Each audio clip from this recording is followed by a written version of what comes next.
మిత్రులారా, నేను మీ doctor Srinath. Welcome to doctor fax.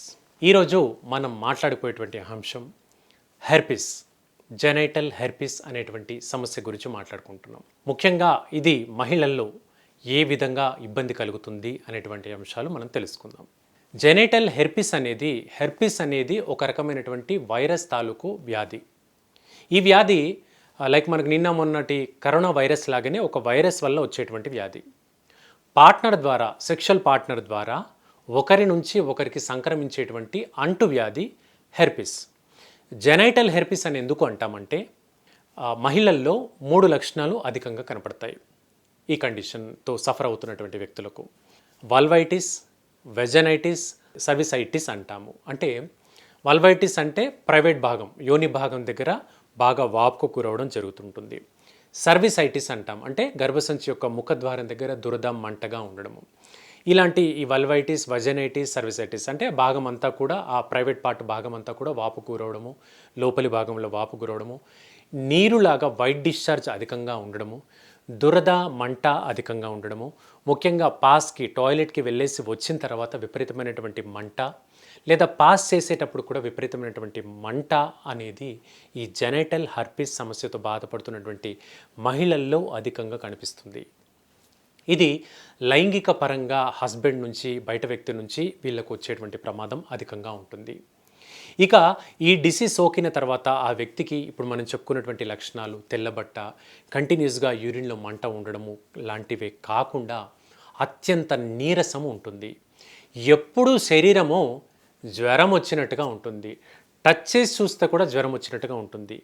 Even ఆ వ్యక్తి పక్కన మనం కూర్చున్నా కూడా ఆ వేడి సెగలాగా మనం ఫీల్ అవ్వగలుగుతాం. అంత వేడిలాగా శరీరం నిరంతరము ఉంటుంది. అంతటి లక్షణము ఈ జెనైటల్ హెర్పిస్ అండి. ఇదే కాకుండా తరచుగా జ్వరం రావడము, నీరసంగా ఉండడము, ఒళ్ళు నొప్పులు ఉండడం, ముఖ్యంగా ఎముకలు, జాయింట్స్, ఎముక ఇదండి, జాయింట్ ఇదండి. సో ఇలా ఎముకలు, జాయింట్లు విపరీతమైనటువంటి నొప్పి ఈ హెర్పిస్ లక్షణంలో కనబడుతుంది. ఇక ఈ వైరస్ అనేది గర్భసంచి నుంచి శరీరం అంతా స్ప్రెడ్ అవుతూ ఉంటుంది. కాబట్టి ఏ భాగానికి అది పోయినట్లయితే ఆ భాగంలో విపరీతమైనటువంటి ఇన్ఫెక్షన్ గురవుతుంది. ఉదాహరణకు ఈ వైరస్ అనేది కంటి భాగానికి స్ప్రెడ్ అయ్యింది రక్తం ద్వారా అనుకుందాం. కనుగుడ్డు ఇంపాక్ట్ అవ్వడం మూలంగా కంటి చూపు రోజు రోజుకి మసగ్గా మారడం జరుగుతుంది. కళ్ళు చూపు మసకబారడము, కళ్ళు దురద, కళ్ళు మంట, తొందరగా కెటరాక్ట్ లాంటి సమస్యలు రావడము, సర్జరీ చేసినా కూడా తగ్గకపోవడం లాంటి సమస్యలు ఎదుర్కొంటారు. ఒక్కోసారి ఇది కంటికి కానీ, నరాలకు కానీ, మెదడుకు కానీ ఇంపాక్ట్ అయిందో ప్రాణాంతకంగా కూడా మారుతుంది. అలాంటి కేసెస్ నేను చూశాను. ప్రాణాంతకంగా వైరస్ హెర్పిస్ వల్ల చనిపోయిన వ్యక్తులని వరకు కూడా నేను చూశాను. ఇంత తీవ్రంగా హెర్పిస్ అనేది ఇబ్బంది కలుగుతుంది. అలాగే ప్రైవేట్ పార్ట్ దగ్గర, మహిళల్లో ప్రైవేట్ పార్ట్ అంటే టాయిలెట్ భాగం దగ్గర విపరీతమైనటువంటి దురద, మంటే కాకుండా చిన్నపాటి పులిపిర్లు, ఇప్పుడు మనకు మెడ భాగంలో, ఫేస్ పైన చిన్న చిన్న పులిపిర్లు ఏర్పడుతూ ఉంటాయి. కాయల్లాగా పులిపిర్లు ఏర్పడుతుంటాయి. ఆ పులిపిర్లు అనేవి ఆ భాగం దగ్గర ఏర్పడి అవి దురద, మంటగా కూడా అవుతుంటాయి. ముఖ్యంగా టాయిలెట్ చేసేటప్పుడు వెళ్ళి వచ్చిన తర్వాత కూడా విపరీతమైనటువంటి నొప్పి, మంట ఉంటుంది. ఇది అంత తీవ్రంగా వైరల్ ఇన్ఫెక్షన్ ఉంటుంది.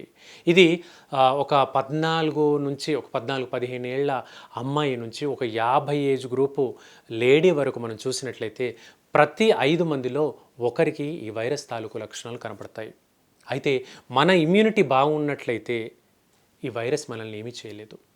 మన ఇమ్యూనిటీ సరిగ్గా లేదు అనుకుంటే మాత్రం తీవ్రంగా ఈ వైరస్ ఇన్ఫెక్షన్ అవుతుంది. అంటే ముఖ్యంగా షుగర్ ఉండేటువంటి మహిళల్లో, బీపీ, షుగర్ లాంటి సమస్యలతో బాధపడుతున్న మహిళలు, ఆ డిసీజ్ అనేది అదుపులో లేకపోతే ఇది మాత్రం చాలా తీవ్రంగా ఉంటుంది. విపరీతమైనటువంటి ఒళ్ళు నొప్పులు ఏళ్ల తరబడి ఉంటూనే ఉంటాయి. మనమేమనుకుంటాం, ఒళ్ళు నొప్పులు ఉన్నాయి, డాక్టర్ గారి దగ్గరికి వెళ్తాం, ఓ పెయిన్ కిల్లర్ తెచ్చుకుంటాం, వేసుకుంటాం. డాక్టర్ గారు తగ్గట్లేదంటే ఓ ఇంజెక్షన్ ఇస్తారు, అప్పటి మందం తగ్గుతుంది, మళ్ళీ రేపటి రోజున యథావిధి అవుతుంది. ఆ రకంగా వైరల్ ఇన్ఫెక్షన్ అనేది చాలా తీవ్ర రూపం అవుతూ ఉంటుంది. ఇక ఈ వైరస్కి నిర్ధారణ ఏంటి అంటే హెచ్ఎస్వి వైరస్కి పరీక్షకు HSV-1 అండ్ HSV-2 అనేటువంటి రక్త పరీక్షలు చేయించాలి. ఇందులో కూడా IgG అండ్ IgM అనేటువంటి 2 రక్త పరీక్షలు ఉంటాయి. ఈ 2 రక్త పరీక్షలు చేయించుకుంటే వైరస్ లోడ్ ఏ స్థాయిలో ఉంది, వైరస్ శరీరంలో అందుబాటులో, బ్లడ్లో అందుబాటులో, అదుపులో ఉందా లేదా అనేటువంటి అంశాలు మనకు తెలుస్తాయి. సో దాన్ని బేస్ చేసుకుంటే మనకు వైరస్ని తగ్గించేందుకు మంచి అవకాశం ఉంటుంది.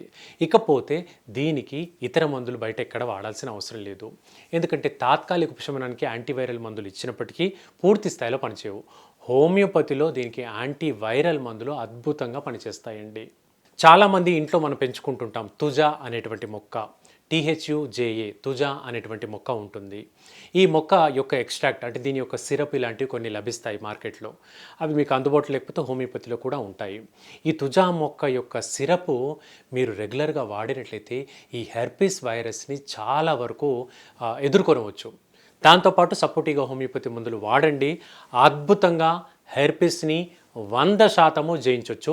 మీరే కాకుండా మీ హస్బెండ్ ఎవరికైనా ఉన్నట్లయితే, వాళ్ళకి ఏమైనా ఉన్నట్లయితే కూడా మీ ఇద్దరికి కూడా రెగ్యులర్గా వాడుకుంటే 100% ఈ సమస్య తగ్గుతుందండి. ఇదండి ఈరోజు టాపిక్. రేపు ఇంకొక మంచి టాపిక్తో ఇక్కడే కలుసుకుందాం. Keep watching. Thank you.